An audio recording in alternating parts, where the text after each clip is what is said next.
Ah, Walid El-Mariag, bonsoir. Et il est pressé d'avoir des... Walid est pressé d'avoir des réponses à ces questions. On va essayer. Khalid Tobji, bonsoir. Kamel Loumassine, salam. Jean-Louis, bonsoir. Samia Arab, bonsoir. Julien le Samaritain, bonsoir. Titi Pelot, bonsoir. Bonsoir Naoufel Abou Wanouria. Memen Janati, bonsoir. Som Fata, bonsoir. Salut Reda. Jennifer Rosier, bonsoir. Boulachiouk, bonsoir. Mohamed. Salam Sébastien André. Laurent Nicolas. Abou Naoufel. Rebonsoir. Bon. Alors, bonsoir de Wallonie. Ah, c'est sympa. Ah, la technique, c'est magnifique. Alors, Camille Nakajima, bonsoir. Bouchra Aretsan, bonsoir. Du Canada, ah, sympa. Sympa, sympa. Mohamed Mesra, Meknassi de Liège. Eh oui, les Meknassi sont partout. Alors, Kamel Loumassine a commencé avec une question. Le Hezbollah est-il renforcé face à Israël depuis le conflit en Syrie? Bon, oui et non. Enfin, écoutez, Kamel, reposez-moi la question un peu plus tard, avant qu'elle disparaisse, parce que les questions remontent. Et comme j'allais commencer avec une question importante, je vous avais dit que j'allais parler de l'islam politique. Bon. En fait, c'est quoi? Akashma Marivel Guzman. Aïe.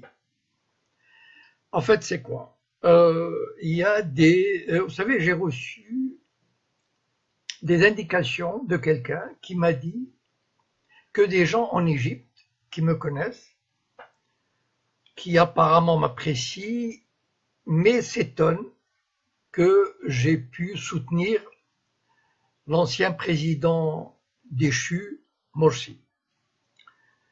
Bon. Tout d'abord, bon, moi, je n'ai absolument aucune préférence personnelle, ni pour la religion, ni pour les religieux. Je suis désolé s'il y a des religieux, je veux dire, je respecte les religieux, mais personnellement, je suis athée, je ne crois en rien, voilà, je regrette, mais c'est comme ça. Et donc, je n'ai aucune sympathie particulière pour un parti qui se réclame de la religion. Bon, ça, ceci étant dit,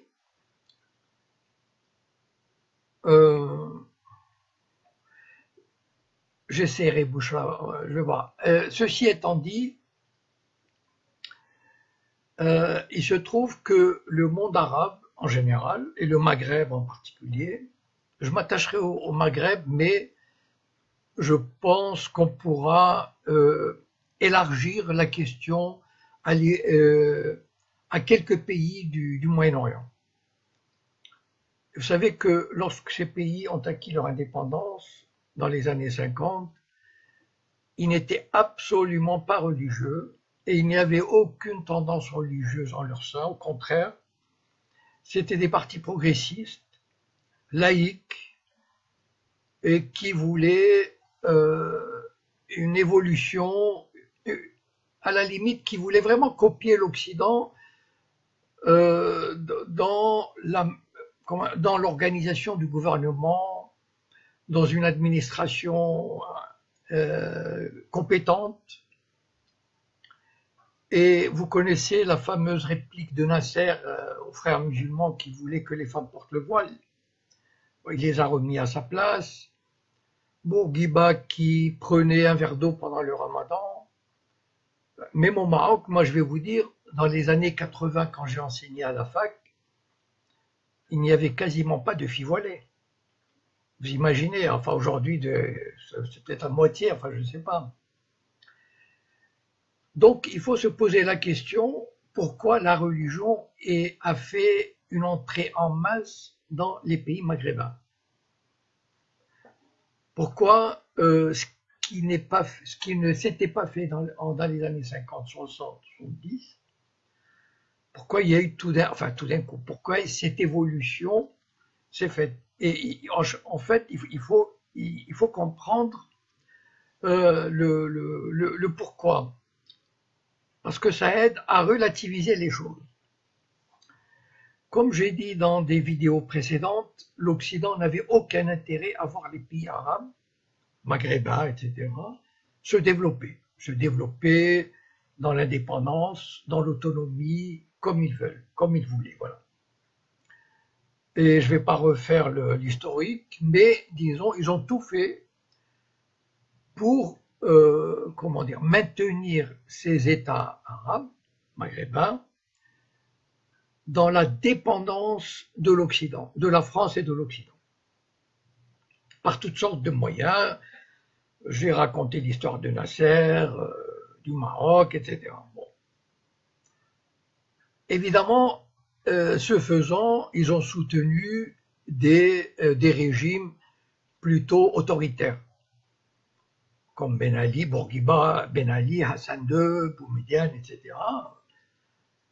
Et pensant qu'ils pouvaient avoir prise sur eux. Ce faisant, bonsoir Anne Fontaine, ce faisant, les populations de ces pays, mettons par exemple, prenons l'Afrique du Nord et l'Égypte, les populations de ces pays, qu'est-ce qu'elles ont remarqué pendant les années 50 jusqu'aux années 80? Que la corruption était là, la gabegie, que le pays n'évoluait pas, que les forces démocratiques, laïques, socialistes, syndicales ne faisaient pas leur boulot, pour toutes sortes de raisons, d'accord? Mais enfin, c'est un fait, voilà. Il y avait un immobilisme total. Et vous avez raison, Samir, oui. Et donc, moi, j'ai commencé à assister, dans les années 80, à ce frémissement que j'appellerais religieux. Je n'aime pas le terme islamiste, vous savez pourquoi? Parce que ce terme a été créé par l'Occident pour dévaloriser et diaboliser les religieux. Et je vous ferai remarquer que les Saoudiens, on ne les appelle pas des islamistes. On les appelle les fondamentalistes. Ça a un sens beaucoup plus, comment dire, plus noble, si vous voulez, c'est-à-dire plus religieux, fondamentaliste. Ça veut dire qu'ils sont vraiment religieux. Alors que les régimes musulmans religieux d'Égypte et de Tunisie ou du Maroc sont islamistes. Horreur et damnation, c'est-à-dire proches du terrorisme. Donc, moi j'ai assisté à ce frémissement dans les années 80 parce que j'étais très lié avec les étudiants, je discutais beaucoup avec eux, et ils voyaient l'impasse du système, c'est-à-dire il n'y avait pas d'évolution possible. Voilà.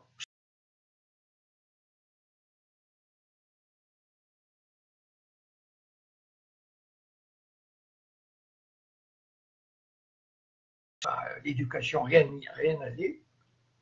Et donc petit à petit, on se disait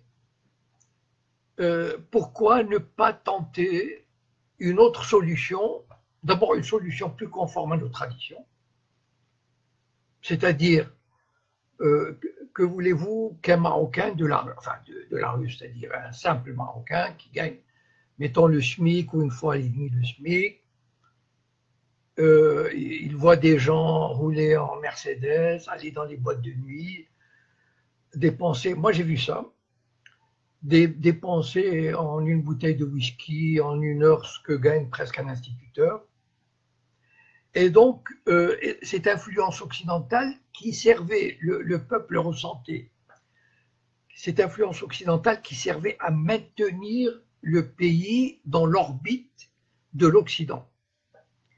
Et donc, il y avait une tendance qui commençait à exister, à se développer, de se libérer de cette emprise et de revenir à une authenticité, à une forme, à un conformisme avec la tradition, avec l'histoire, parce qu'on pensait, à juste titre, à mon avis, dans un sens, hein, que l'application de certaines règles morales, religieuses, entraînerait une moralisation de la vie politique, économique. C'est un peu ça, comment dire, pas la création, l'émergence de cette tendance religieuse. Et puis, il y a eu aussi, quelqu'un me le rappelait tout à l'heure, j'ai oublié son nom parce que son nom a disparu dans... Vous savez, les messages remontent et ils disparaissent. Qu'effectivement, il y a eu toute la politique étrangère de l'Amérique à partir des années 90, la destruction de l'Irak, etc. Et par réaction, disons que les peuples arabes auraient pu vouloir retourner à une forme de résistance. Voilà. Maintenant, il y a eu cet exploit que moi je considère extraordinaire du printemps arabe, c'est-à-dire une prise de conscience. Je ne sais pas si... Il y a un auteur égyptien, je regrette de ne pas avoir retenu son nom, il avait écrit un livre qui s'appelle 2 ou 3 ans avant le printemps égyptien, qui s'appelle Taxi. Vous pouvez retrouver, je crois, en allant sur Google, Taxi. Et en fait, il racontait ses anecdotes. C'était quoi? C'était chaque fois qu'il prenait un taxi. Donc c'était des anecdotes très courtes, 2-3 pages. Mais, enfin, si vous pouvez le lire, c'est extraordinaire parce qu'il donnait une image de l'Égypte.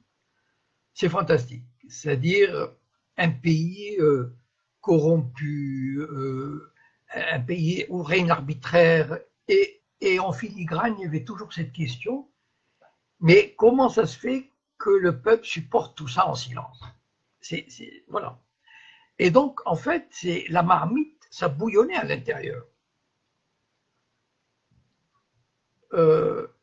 Oui, Youssef me dit que le mot islamiste a été créé par les frères musulmans. C'est possible, je ne sais pas. Moi, en tout cas, j'aime pas ce terme parce que il est utilisé par l'Occident de manière systématique concernant les gens qui n'aiment pas, voilà. Mais pas vis-à-vis des fondamentalistes, etc. Bon. Et donc, oui, enfin, j'espère ne pas avoir perdu. Oui. Et donc, en fait, le potentiel révolutionnaire était là. En Égypte, en Tunisie, au Maroc, il y a eu des révoltes terribles. En 65, en 81, en 84, il y a eu des révolutions populaires terribles, mais matées dans le sang. Voilà, de Khaled El Khamissi. Merci Nathalie. Taxi. Et donc, où en étais-je? Oui, et là, le peuple s'est révolté, il en avait ras-le-bol, et bon, le pouvoir a été renversé. Bon, certains disent que déjà les Américains sont intervenus pour, comment dire, pousser les militaires à chasser Moubarak et Ben Ali pour, comment dire, limiter les dégâts. C'est bien possible. De toutes les façons, pour moi, à partir du moment où le printemps arabe a eu lieu, c'est-à-dire cette révolte populaire du peuple et qui a chassé le pouvoir, à partir de ce moment-là, l'Occident n'allait pas rester les bras croisés. C'est-à-dire que la CIA, la DST, tous les services économiques, etc., se sont mis en place pour contrôler la révolution, limiter les dégâts, enfin, voir ce qu'il y avait à faire. Je ne crois pas que l'Occident, les services secrets occidentaux, se sont croisés les bras, loin de là. Mais enfin, pour la première fois, il y a eu des élections libres. Enfin, je ne sais pas si vous réalisez ce que c'est en 60 ans d'indépendance du monde arabe, il n'y a jamais eu une élection libre. Voilà. Essayez d'imaginer le tremblement de terre que cela représentait. Et ça, c'est, comment dire, ça aurait pu être le début de quelque chose d'important pour le monde arabe, c'est-à-dire une révolution civilisationnelle. C'est-à-dire que le monde arabe sortait d'une domination obscurantiste et paralysante à un système. La démocratie, finalement, c'est quoi? C'est-à-dire pouvoir confronter les idées, pouvoir s'opposer, pouvoir offrir un choix au peuple. Et ça, c'était la première fois que ça arrivait. C'est-à-dire, vous savez, moi j'ai vécu au Maroc, je sais ce que c'est-à-dire ces élections où on fait semblant, où on répète, enfin les mêmes trucs, on sait que les élections sont truquées, etc. Enfin bon, on connaît tout ça. Mais là, pour une fois, il y avait vraiment des débats ouverts, démocratiques. Et moi, c'est ça qui m'a fasciné. C'est-à-dire le processus en lui-même. Et ça, c'est ce que l'Occident n'a pas aimé, n'a pas apprécié. Pourquoi? Vous savez, l'Occident, il vient vers le monde arabe en disant « Moi, je suis pour la liberté de la femme, je suis pour les droits civiques, je suis pour la démocratie, etc. » Alors, je vous dis une chose, ne les croyez jamais. Voilà. Ils vous bernent. S'ils sont pour ça, pourquoi ils ne vont pas en Arabie Saoudite renverser le régime et appliquer ces mêmes critères? C'est pas vrai. Mais pourquoi ils sont tellement opposés au régime mis en place en Égypte, encore une fois démocratique, en Égypte et en Tunisie? Parce que d'abord, ces deux régimes, ils avaient la légitimité populaire. Pourquoi? Je pense que je l'ai expliqué, mais je vais le redire très succinctement. Pourquoi les régimes arabes n'osent pas affronter Israël? Une des raisons principales, c'est quoi? C'est parce que ces régimes arabes sont des castes corrompues dont le but est de rester au pouvoir en gardant les privilèges. Donc, elles n'ont pas de légitimité populaire. Et la menace de l'Occident de leur enlever tous leurs biens fait que ces régimes, ils ferment leur gueule. Ça veut dire ils disent ok, on ne fera rien contre Israël, on fera tout pour l'Occident, etc.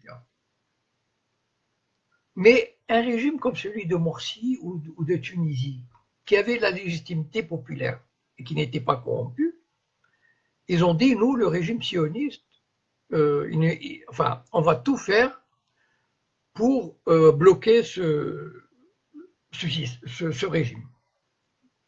Ça, d'une part. Et deuxièmement, ça aurait pu donner lieu à une ouverture du monde arabe. Ça veut dire à une ouverture culturelle.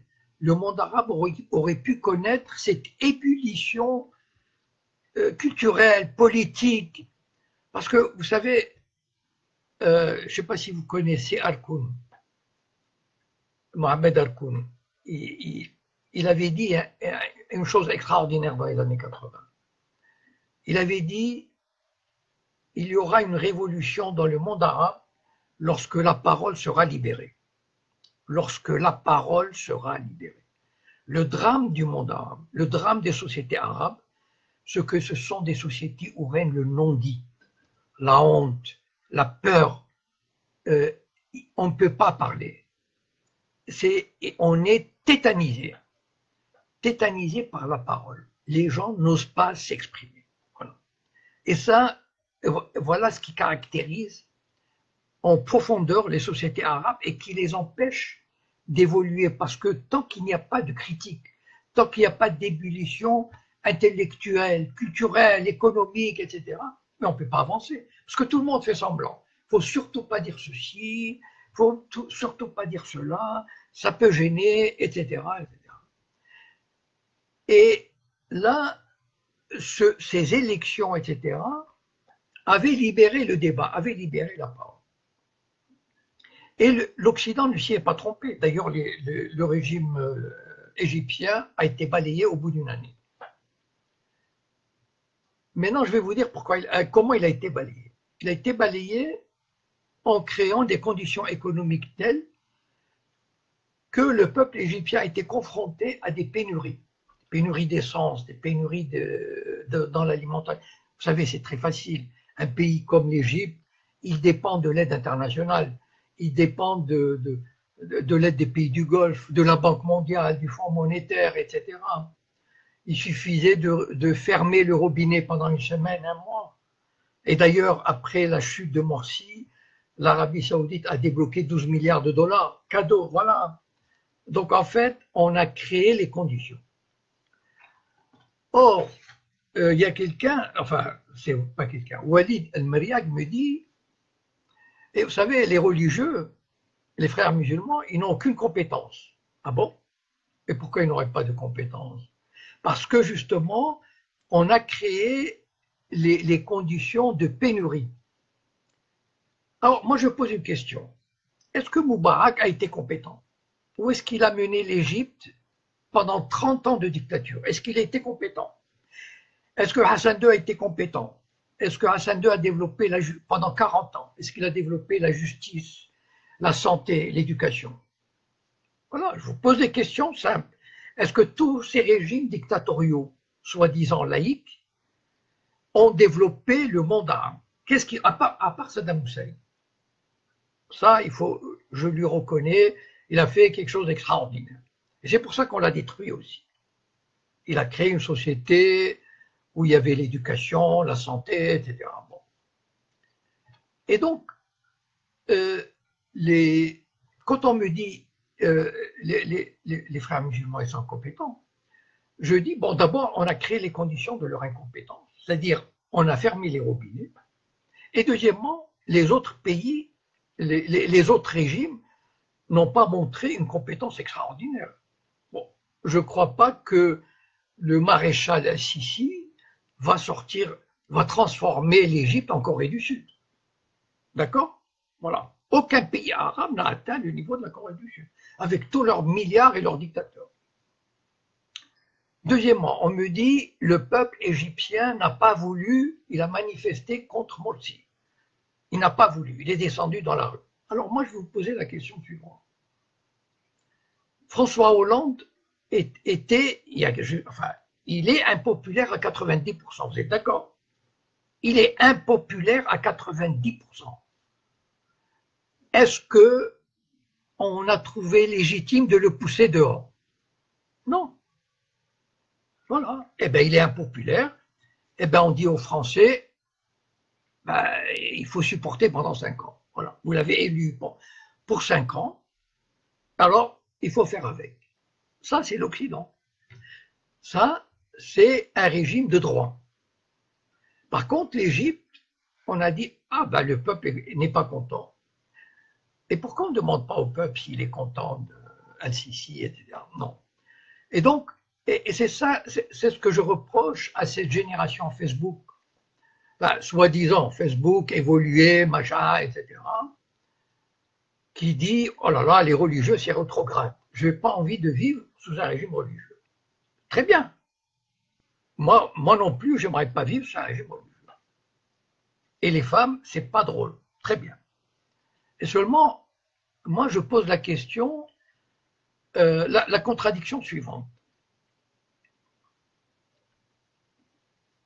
Un jour ou l'autre, il faudra imaginer un système de représentation politique libre dans le monde arabe.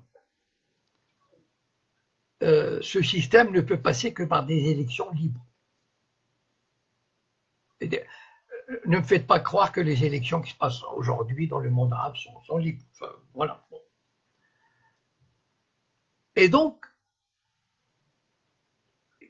si le peuple décide d'avoir un système religieux, qu'est-ce qu'on peut faire?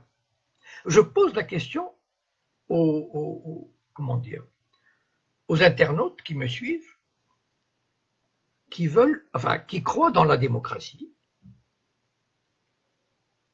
et qui veulent vivre dans une société où règne l'état de droit et la démocratie. Que faire? Voilà, je vous pose la question.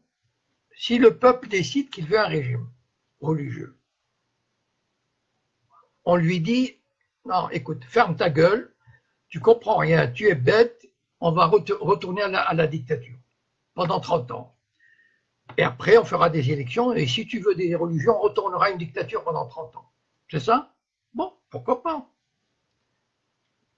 À ce moment-là, il faut le dire. Il faut dire, voilà, le peuple les peuples arabes sont bêtes, sont stupides, sont arriérés. Il faut les éduquer. Voilà. 60 ans d'indépendance n'ont pas suffi à les éduquer. Eh bien, on va en prendre pour 30 ans encore. Enfin, je ne serai pas là, mais vous verrez. C'est ça, ce sont ce genre de contradictions que je veux mettre en place. C'est-à-dire vous faire sentir les éléments, enfin, des éléments que moi que je perçois. C'est pas simple. C'est pas simple pour des gens qui veulent vivre dans une société ouverte, qui sont fascinés par le monde moderne. Mais il ne faut pas oublier une chose, c'est que ne vous fiez pas à l'Occident. Voilà. Je le répéterai toujours. L'Occident n'en a rien à foutre, n'en a rien à fiche, pardon, n'en a rien à fiche de vos libertés, de votre évolution et de vos droits. Voilà. Donc, c'est aux Maghrébins, aux Arabes de trouver leur voie. Alors, moi, comment dire, j'exprime, enfin, mes opinions, elles feront l'objet de débats. Et voilà, enfin, moi, personnellement, sans être religieux et sans être pour les religieux, je pense que le monde arabe, s'il veut s'en sortir, il devrait retrouver d'une façon ou d'une autre, moi je ne sais pas, enfin, il devrait retrouver d'une façon ou d'une autre une voie qui lui soit propre. Vous savez, il y a des pays d'Amérique latine, par exemple, qui essaient de trouver une voie libre, indépendante de l'impérialisme américain. Donc une voie plus conforme à leur histoire d'Indiens, des traditions locales, etc. Donc moi, je crois que l'avenir du monde arabe et des intellectuels arabes, à mon avis, devrait chercher une voie comme ça. C'est-à-dire qu'on prend de l'Occident ce qu'on trouve bien et on essaye de trouver une voie comment dire, dans laquelle on se reconnaît, dans laquelle le peuple se reconnaît, avec les traditions, avec l'histoire, etc. Je pense que c'est cette voie qu'il faut creuser au lieu de copier bêtement un Occident qui ne cherche qu'à vous occuper et à vous humilier. Voilà. Je veux dire, comment étant arabe, ne pas être humilié? Moi, je suis arabe, je suis un juif arabe, je le dis, comme Abraham Sarfati, etc. Comment ne pas se sentir humilié lorsqu'on voit la manière dont on a assassiné Kadhafi et Saddam Hussein? Comment faire confiance? Comment même ne pas prononcer le mot de l'Occident sans mépris? Enfin, je ne sais pas. Ils osent parler de droits de l'homme, de droits de la femme, de droits du peuple à disposer d'eux-mêmes. Mais de quel droit? Est-ce que vous connaissez les crimes des Occidentaux? Regardez la Première Guerre mondiale. C'est une guerre d'une atrocité incroyable, d'une atrocité, enfin, je veux dire, inhumaine. Et la Deuxième Guerre, et les guerres américaines sur le Vietnam, etc. C'est vers ces régimes que vous tournez votre regard pour chercher les valeurs. Enfin, c'est... réfléchissez un peu.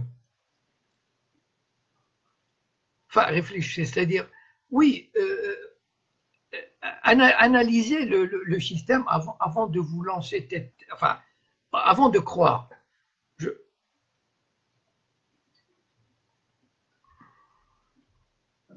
Ok, je vais répondre à Walid El-Meriag, j'ai oublié ce point. Walid El-Meriag prétend les islamistes, ils avancent masqués. En fait, ce sont des dictateurs en puissance qui veulent imposer la charia à tout le monde. Au début, ils disent oh, voilà, nous nous présentons aux élections, et après, la dictature. Très bien. Alors moi, je vais vous dire ceci. La dictature, on la connaît. Ça, c'est l'autre système. Hein. Moubarak, Al-Sisi, etc. La dictature, elle est là. D'accord? Et si vous voulez savoir ce qui se passe en Égypte, vous savez, enfin bon, c'est une parenthèse, mais je l'ouvrirai une autre fois. Seulement, il y a une hypocrisie totale du système. Je vais prendre l'exemple de l'Algérie. L'Algérie, le fils avait gagné. Bon. Si, soi-disant, si l'armée, si les institutions de la République algérienne avaient voulu maintenir la démocratie, l'espace démocratique, les valeurs de la démocratie, l'armée a tous les pouvoirs. L'armée s'érige en arbitre de la nation et des valeurs. Elle dit au fils, voilà, vous avez gagné, vous allez gouverner et nous, nous surveillons. Si jamais vous éliminez, par exemple, les élections, si vous faites un coup d'État, si vous voulez prendre totalement le pouvoir et vous éliminez vos adversaires, etc., nous, on intervient. Je ne sais pas ce qui s'est passé. Et en Égypte non plus, je ne sais pas ce qui s'est passé. L'armée ne s'est pas élevée en arbitre. Ils n'ont pas laissé à Morsi et aux frères musulmans qui gouvernaient le temps de gouverner et de dire, au bout de 3-4 ans, voilà, nous nous représentons, voici notre bilan. Vous voulez voter pour nous, tant mieux, vous ne voulez pas, on s'en va. Les Morsi n'a pas fait de coup d'État, que je sache, puisque l'armée était là, garante du système. Et donc, en fait, dire que les frères musulmans avancent masqués, c'est-à-dire ils sont démocrates et quand ils vont arriver au pouvoir, ils font un coup d'État, moi je ne suis pas d'accord. Ils n'ont pas les moyens de faire un coup d'État. C'est-à-dire il y a l'armée qui est là en arbitre. Non, c'est parce que l'armée égyptienne, l'armée algérienne, n'avait pas du tout envie de perdre les privilèges qu'elle avait. C'est tout. Ça, c'est de la propagande. Moi, je ne comprends pas comment des gens aussi cultivés politiquement peuvent tomber dans le piège de cette propagande primaire. Enfin, je veux dire, voilà. Morsi n'a pas essayé, il voulait gouverner, il a eu la majorité, il voulait gouverner selon les idées qu'il avait présentées au peuple. Est-ce qu'il a cherché à renverser le système? Est-ce qu'il a interdit les autres partis politiques, etc.? Non. Donc, me dire, prétendre que les partis religieux sont faussement démocrates, c'est pas vrai. D'ailleurs, les autres, une fois qu'ils ont pris le pouvoir, alors là, je vais vous dire, hein, en Algérie, en Égypte, vous pouvez dormir tranquille. Surtout en Égypte. Ils ont compris ce que c'était une révolte populaire. Aujourd'hui, c'est pire qu'avec Moubarak. Là, ils sont partis pour 30 ans. Et je vais reprendre la parenthèse. J'ai participé à la rédaction d'un livre qui va paraître prochainement en langue arabe. Enfin, moi, j'ai fait en français, mais il sera traduit sur les printemps arabes. Nous sommes une douzaine d'intellectuels du monde arabe qui avons participé à ce projet. Et il doit sortir bientôt, enfin il est prêt, etc. Et donc, et moi j'avais écrit cette phrase, je la suis, voilà. Je m'adresse à ces démocrates égyptiens, Facebook, etc. Je leur dis, Morsi a pris le pouvoir et vous en met, et vous en met plein la gueule. C'est-à-dire, il y a les arrestations des journalistes, enfin, il y a une répression terrible. Et j'ai ajouté, c'est bien fait pour votre gueule. Voilà, c'est tout. Parce que on a une chance historique d'avoir enfin une démocratie imparfaite, certes, dans un pays arabe. Une chance historique. Quand est-ce qu'elle va se représenter cette chance? Voilà. Réfléchissez un peu. Quand est-ce qu'elle va se représenter cette chance? Qu'est-ce que vous croyez? Si, il va lâcher le pouvoir, il va dire, bon, allez, élection libre. Enfin, mais lisez ce qui se passe en Égypte. Enfin, tenez, j'ai lu un truc, enfin, je dirais presque, enfin, pas drôle, enfin, tellement c'est tragique de revenir tellement en arrière. J'ai lu dans Courrier International, il y a quelques jours, il y a un auteur égyptien. Bon, vous savez, il a écrit un roman avec, disons, comment dire, un peu à la Bukowski, c'est-à-dire avec des termes un peu crus. Bon. Bien, il y a un lecteur, et c'est ça qui est terrible. Il y a toujours un pauvre type, quelque part, qui va voir la justice et qui dit « J'ai lu le livre », ben, il ne fallait pas le lire d'abord. Et j'ai vu deux mots dans le livre, bite et chat, qui m'ont bouleversé. Ils ont transformé ma vie, ils ont ruiné ma vie. Bon, et il faut être vraiment crétin pour arriver à ça, mais enfin bon. Ben, figurez-vous que l'écrivain a été condamné à 2 ans de prison ferme. Voilà. Voilà, l'Égypte aujourd'hui. Mais il n'y a pas le voile. Ah, ça, c'est magnifique. À la télévision, la présentatrice ne porte pas de voile. C'est extraordinaire, non? Alors, ben ça, voilà, ça, c'est la révolution. Voilà. Vous savez, parfois, j'ai presque envie de dire, les Arabes n'ont que ce qu'ils méritent. Voilà. Vous savez, c'est comme les Français. Hein. Nous n'avons que ce que nous méritons. Nous méritons Sarkozy, puis nous avons mérité Hollande, puis nous méritons Macron, et en 2022, nous aurons Valls. Voilà. Nous le méritons. Voilà. Et le monde arabe a ce qu'il mérite. Voilà. Vous savez, c'est pas quelque chose qui vient comme ça, qui tombe du ciel. Voilà. Il n'y a pas une punition divine. Très bien. Voilà. Mais j'aurais voulu qu'il y ait, comment dire, une espèce de lucidité face à ces problèmes, face à cette situation, voilà, et qu'il y ait un vrai débat, voilà, et qu'on ose.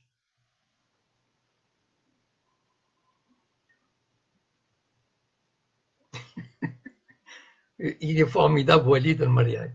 Bon, écoutez, non, mais ok, mais le PJD au Maroc est un toutou entre les mains du roi, il en fait ce qu'il veut. Enfin, mais c'est pathétique, le PJD au Maroc, c'est pathétique. Mais qu'est-ce qu'il va devenir puissant, enfin, Walid, qu'est-ce que vous faites comme étude, s'il vous plaît, dites-moi. Enfin, vous n'êtes pas prof de sciences politiques, j'espère. Enfin, le PJD, vous savez, voilà le problème. Le PJD, pour moi, je n'ai aucune estime pour ce parti. Pourtant, il est religieux. Je n'ai aucune estime pour ce parti. Pourquoi? Il y a un parti, enfin, il y a un mouvement religieux au Maroc qui ont, comment dire, je vais le dire en espagnol parce que le terme est un peu vulgaire, qui ont des cojones. Voilà. C'est le mouvement justice et l'adl wal ihsan en arabe. Bon. L'adl wal ihsan, c'est-à-dire justice et, enfin, je ne sais pas le terme, de Cheikh Yassine. Enfin, Cheikh Yassine est décédé, c'est sa fille qui a pris ce mouvement, il a osé dire, quand Mohamed VI est arrivé au pouvoir, il a osé publier une lettre ouverte. Et il avait dit, Majesté, il est temps de ramener la fortune que votre père a placée à l'étranger, de la distribuer au peuple marocain. Vous connaissez des gens au Maroc capables de faire ça? Le PJD, je vais vous dire la lâcheté du PJD. C'est un parti, comment dire, de toutou, de caniche. Le PJD il a soulevé les espérances du peuple. Et une élection de 2005 ou 2006, enfin, dans ces eaux-là, le roi leur a dit, si vous voulez vous présenter, vous allez vous présenter uniquement dans un tiers des circonscriptions. Comme ça, voilà, pour que vous ne soyez pas fort. Et le PJD a dit, Naam Sidi, oui, Majesté. Mais, et tout est à l'avenant.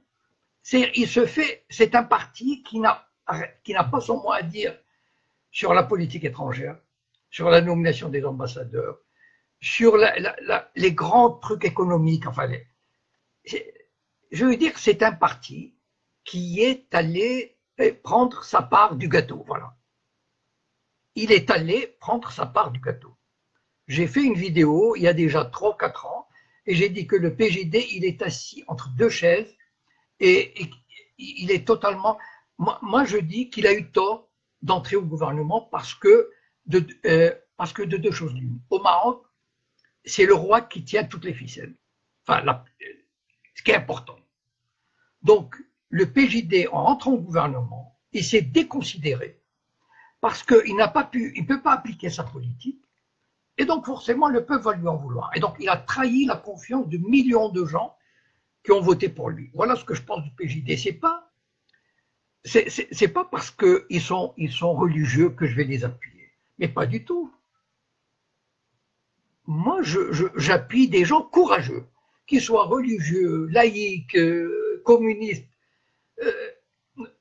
Au Maroc, il n'y a aucun parti enfin aucun, c'est-à-dire à part les petits mouvements comme les 20 février, l'Adl wal Ihsan, etc. Mais les partis qui sont représentés au gouvernement, mais le Parti socialiste, M. Walid Al-Mariag, mais le Parti socialiste est un parti qui est enfin, à 99% soumis au palais, enfin, à part les premières années de l'indépendance. Voilà. Bon. Il y a aucun, vous savez, il y a eu un référendum il y a 3-4 ans sur la Constitution. Et moi, j'ai un ami qui vit en France et qui fait partie, comment dire, de l'establishment du Parti socialiste en France. Voilà. Et je lui ai dit, j'espère que vous allez vous abstenir parce que c'est pas une constitution démocratique. Il m'a dit, écoute, c'est pas une constitution démocratique, mais on ne peut pas faire autrement. Voilà. N'est-ce pas, monsieur Walid El-Maliak? Voilà. On ne peut pas faire autrement parce qu'on ne peut pas dire non au roi. Voilà. Alors, avec des partis aussi courageux, allez faire quelque chose. Voilà. Et bon, alors, j'espère avoir répondu à votre question. Maintenant que je sais que vous êtes militant, je comprends. Vous savez, le drame des militants, c'est quoi? C'est bien d'être militant, moi, ça ne me dérange pas. Mais en général, un militant, c'est quelqu'un qui est borné. Je suis désolé, je ne parle pas pour vous, Walid El-Maliak, pas spécialement. Un militant est quelqu'un de borné, c'est-à-dire, quel que soit son parti. Pourquoi? Parce qu'il rentre dans un parti et on lui dit, voilà, dans ce parti, il y a un chef, il y a un comité central, un bureau politique, etc. Et tu dois obéir. Enfin, c'est notre ligne, voilà. Et en fait, on travaille pour quelques-uns qui sont au sommet. Moi, franchement, je vais vous dire, quand je vois, là, ce matin, par exemple, j'étais à côté du métro, j'ai vu 2 jeunes femmes distribuer des tracts d'un homme politique. Bon, peu importe, ça n'a pas d'importance. Et je me dis, comment 2 jeunes femmes qui ont peut-être 25 ans Comment elles peuvent passer des journées à tracter pour un candidat qui n'en a rien à fiche de ses militants? Vous savez, je connais un vieux militant du Parti socialiste, vraiment un vieux. Enfin, c'est-à-dire, il est là-dedans depuis 30-40 ans. Il s'arrache les cheveux sur la politique de Hollande, mais il ne peut pas faire autrement, il est embarqué, il se dit, et il ne tire rien, aucun avantage. Voilà. Seulement, les avantages, c'est pour qui? C'est pour les chefs. Les chefs qui ont des salaires, des revenus de 10 000, 15 000 euros par mois, des retraites cumulées, etc. Mais les pauvres militants, ils sortent dans le froid. Tout ça, moi, personnellement, je suis anarchiste. Je ne comprends pas qu'on puisse aimer l'autorité à ce point, se soumettre à l'autorité, mais c'est ça la richesse de la nature humaine, n'est-ce pas? Voilà, tout le monde est différent, enfin chacun a sa vision, etc. Alors, que me dit Samir El-Ayachi?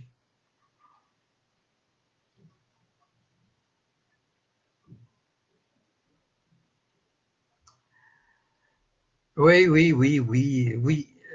On trouve tout. Oui, il me dit ils sont incompétents. Enfin, le parti Ennahda est incompétent. Bon, je vais vous poser une question. Est-ce que François Hollande a amélioré? Vous savez qu'avec François Hollande, il y a eu 500 ou 600 000 chômeurs de plus en 5 ans.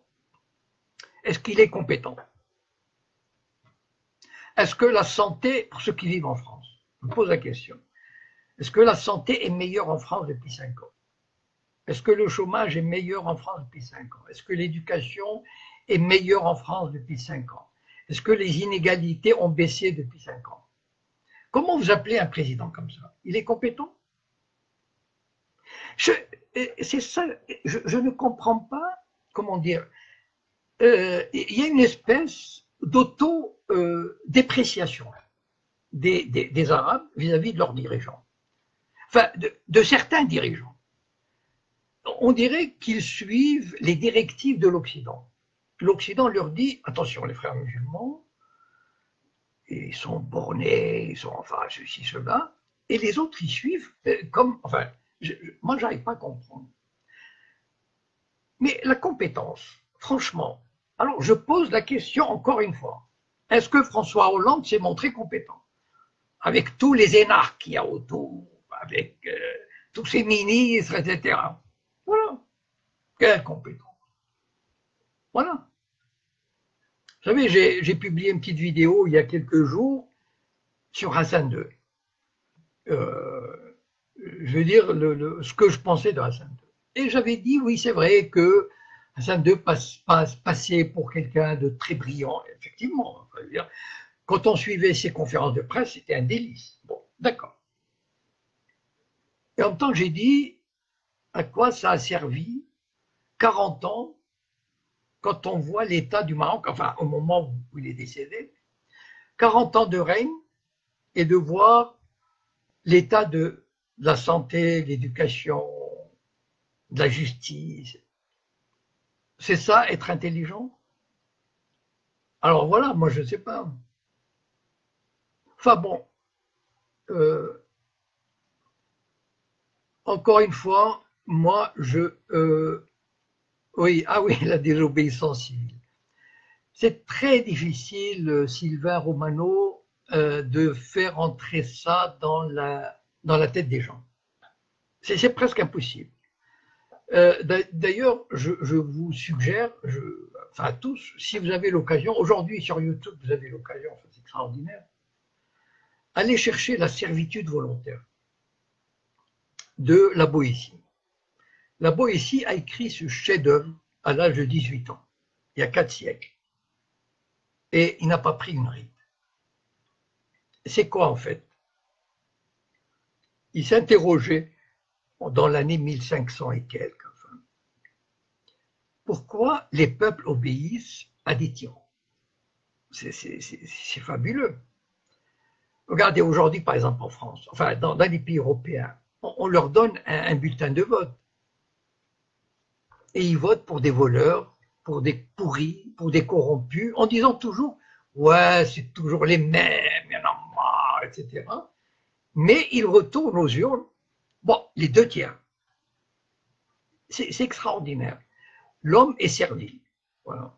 Alors, évidemment, il y a toujours une minorité qui échappe à la servitude volontaire.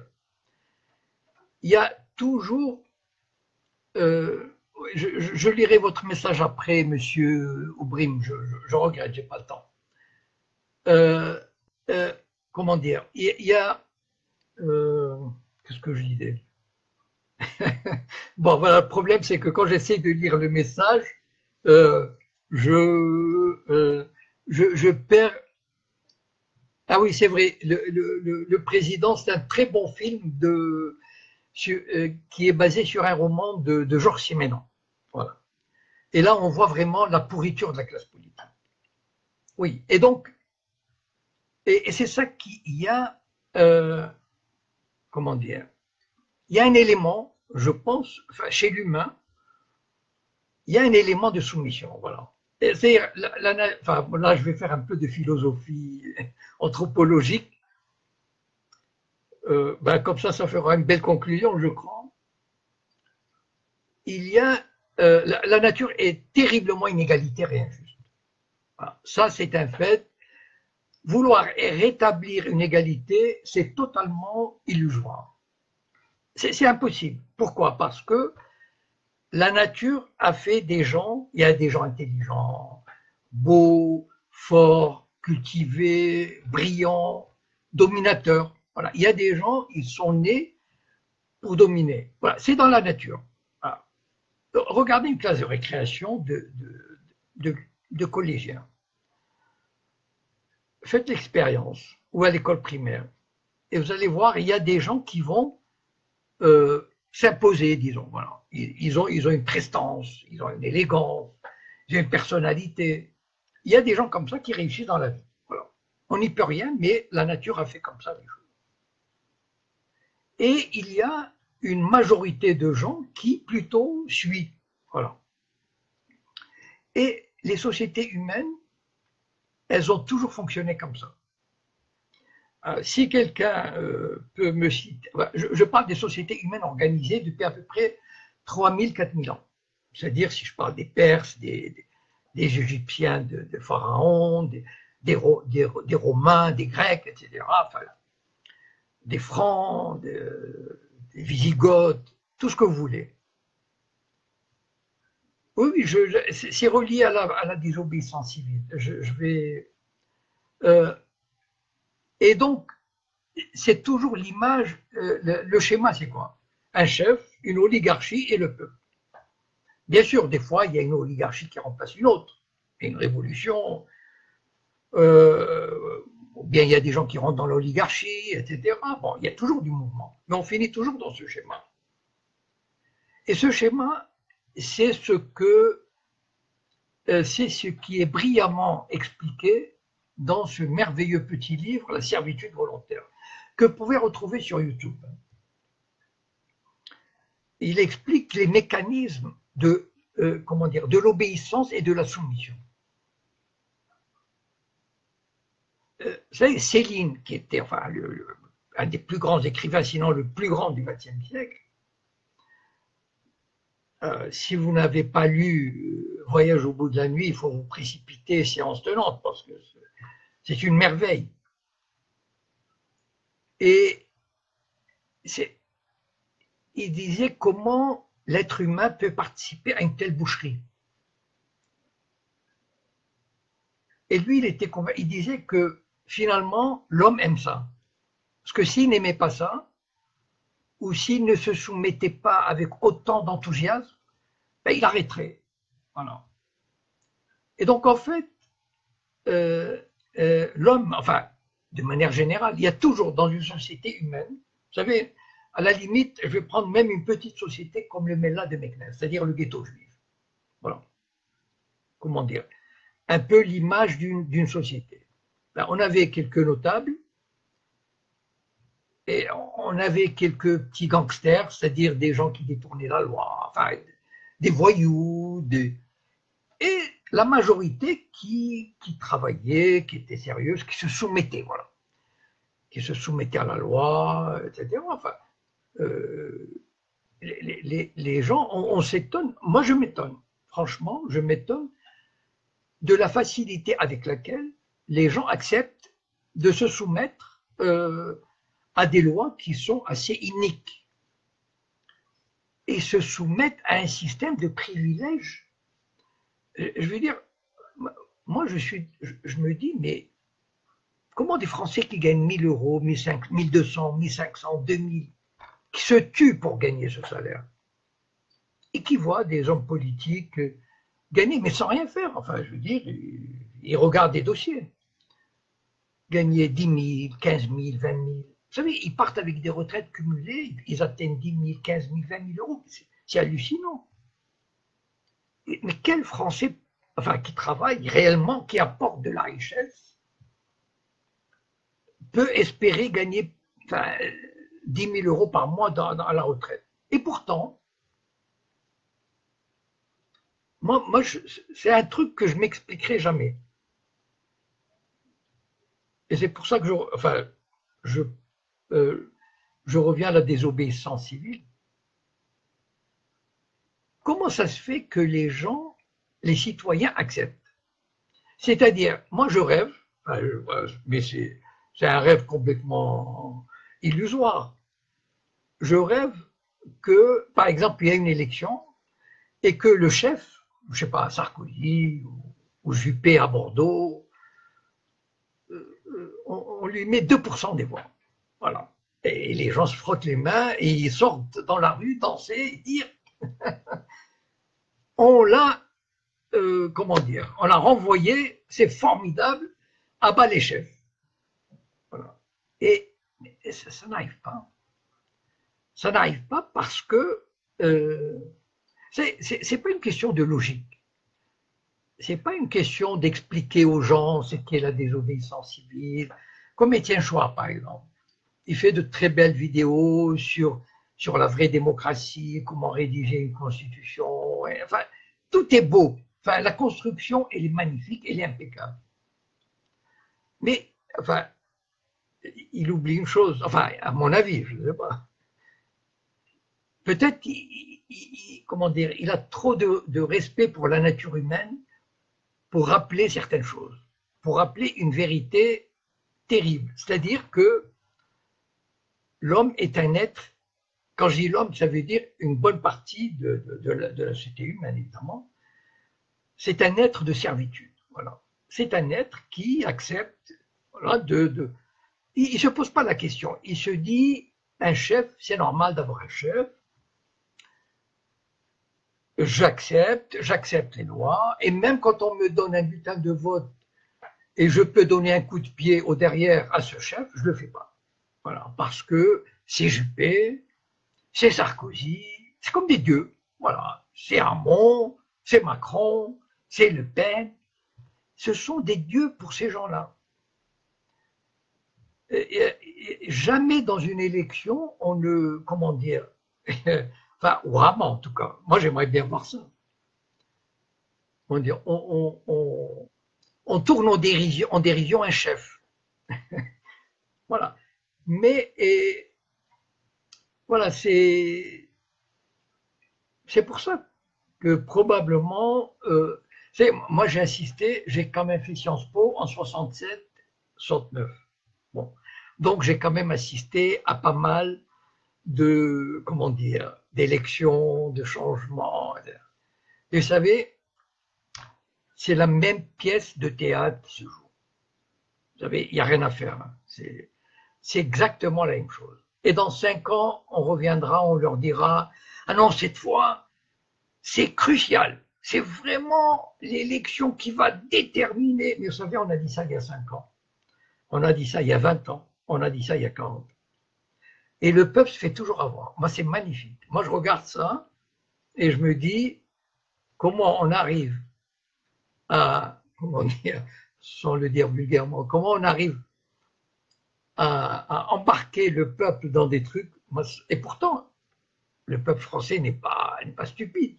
Je veux dire, ils ont fait des études, etc. Donc, on a beau leur expliquer que la classe politique est ceci, cela et tout, il n'y a rien à faire. Voilà. Quand l'élection approche, eh ben, et encore une fois, pas tous. mais les 2 tiers, mais ça suffit au système, qui est 2 tiers des gens qui marchent, voilà.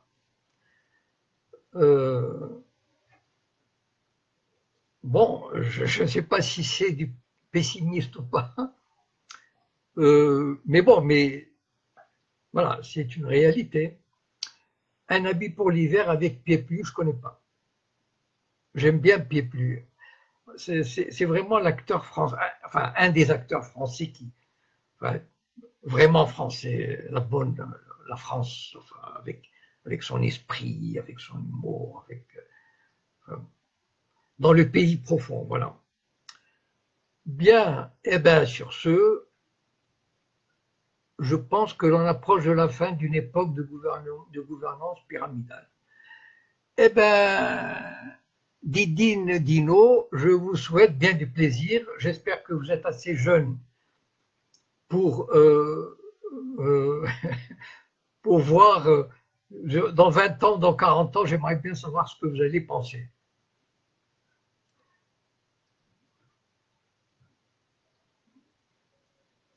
Voilà. Donc, je vous souhaite une bonne soirée. Ne vous en faites pas, je lirai vos messages et je reviendrai plus sur comment dire, sur les mouvements religieux, islamistes, etc. avant un moment. Voilà. J'avais envie il y avait vraiment des questions, j'avais envie de faire le point.